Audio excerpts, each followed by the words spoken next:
જે દિવસે તમે એ વસ્તુ જાણી લેશો યા તમને રિયલાઇઝ થઈ જશે ને કે મૃત્યુ પામેલા માણસને લોકો કેટલા દિવસમાં ભૂલી જાય છે, યા પછી જલ્દી જ લોકો એવું સમજવા માંડે છે કે આ ભાઈ ફલાણો ભાઈ હતો ના, તો 2-3 દિવસ સારી ખોટી વાતો કરી પછી ભૂલી ગયા. બધા લોકો પોતાની લાઈફમાં વ્યસ્ત થઈ ગયા. અને આપણે આવા જ લોકો માટે કે આવા સમાજ માટે આપણે આખું જીવન વેડફી નાખતા હોઈએ છીએ. લોકોને પ્રભાવિત કરવા માટે કે ભાઈ ફલાણો શું વિચાર છે, ફલાણો શું કહે છે, આના માટે આ નહીં કરો તો મને શું કહે છે.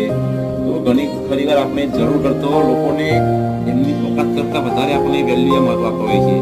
તો લાઈફને યા લોકોને યા સમાજને ઘણીવાર આપણે એટલું બધું સિરિયસલી લેવાની જરૂર હોતી નથી જેટલું આપણે સિરિયસલી ભેજામાં લઈને ફરતા હોઈએ છીએ. કેમ કે અહીંયા લોકો ચિતાયેલ યા સ્મશાનમાં લઈ જાય છે ત્યારે મળતું યા લાશ પૂરી મરી પણ નથી હોતી, તો પણ લોકોને લાશને અધૂરી મૂકીને લોકો ઘરે પાકતા હોય છે. આ છે આજકાલના લોકો, અને આ લોકો પાછળ આપણે આખી જિંદગી ઘસી નાખતા હોઈએ છીએ.